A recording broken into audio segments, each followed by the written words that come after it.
പ്രധാനമന്ത്രി നരേന്ദ്രമോദി നോട്ട് നിരോധനം വഴി എങ്ങനെ ഭാരതത്തിൽ നടമാടിയിരുന്ന ഭീകരവാദത്തിന് തടയിട്ടു?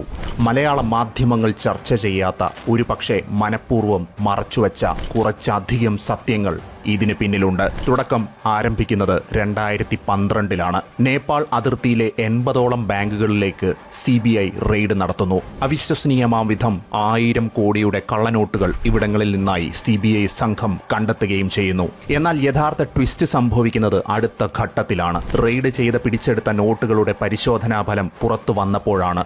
ഇന്ത്യൻ നോട്ട് പ്രിന്റ് ചെയ്യുന്ന അതേ പേപ്പറിൽ തന്നെയാണ് വ്യാജ നോട്ടുകളും പ്രിന്റ് ചെയ്തിരിക്കുന്നതെന്ന ഞെട്ടിപ്പിക്കുന്ന വിവരമാണ് അന്ന് പുറത്തു വന്നത്. ഇനി കഥ ചെന്നെത്തുന്നത് ഇന്ത്യയുടെ കറൻസി പ്രിന്റിംഗ് പേപ്പർ കരാറിലേക്കാണ്. UPA സർക്കാർ നോട്ട് പ്രിന്റ് ചെയ്യുന്ന പേപ്പറുകൾക്കായുള്ള കരാർ ബ്രിട്ടീഷ് കമ്പനിയായ ഡെലാറൂവിന് മാനദണ്ഡങ്ങൾ മറികടന്ന് നൽകി.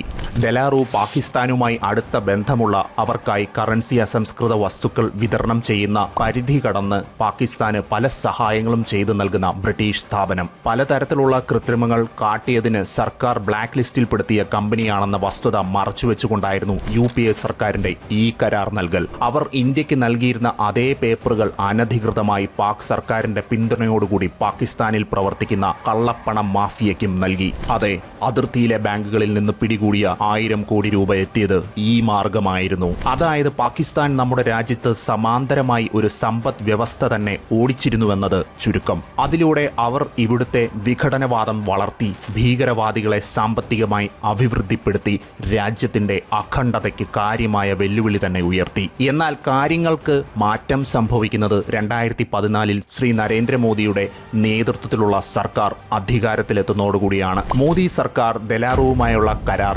അവസാനിപ്പിച്ചു. കരാറിന്മേൽ അന്വേഷണം പ്രഖ്യാപിച്ചു. 2016-ൽ നോട്ട് നിരോധനവും കൂടി പ്രഖ്യാപിച്ചതോടുകൂടി കള്ളനോട്ടുകൾ വഴിയുള്ള ക്രയവിക്രയം തടസ്സപ്പെട്ടു. ഇതോടെ ഭാരതത്തിനുള്ളിൽ പാകിസ്ഥാൻ കഴിഞ്ഞ ഒരു പതിറ്റാണ്ടായി പ്രവർത്തിപ്പിച്ചിരുന്ന സമാന്തര സമ്പദ് വ്യവസ്ഥയും തകർന്നു. അതെ, നോട്ട് നിരോധനം കേവലം സാമ്പത്തിക അച്ചടക്കത്തിനും കള്ളപ്പണ ഒഴുക്കിനും തുടക്കമിട്ട നടപടി മാത്രമായിരുന്നില്ല. ശത്രു രാജ്യത്തിനും ഭീകരതയ്ക്കും മേലുള്ള ഭാരതത്തിന്റെ ആദ്യ സർജിക്കൽ സ്ട്രൈക്ക് കൂടിയായിരുന്നു.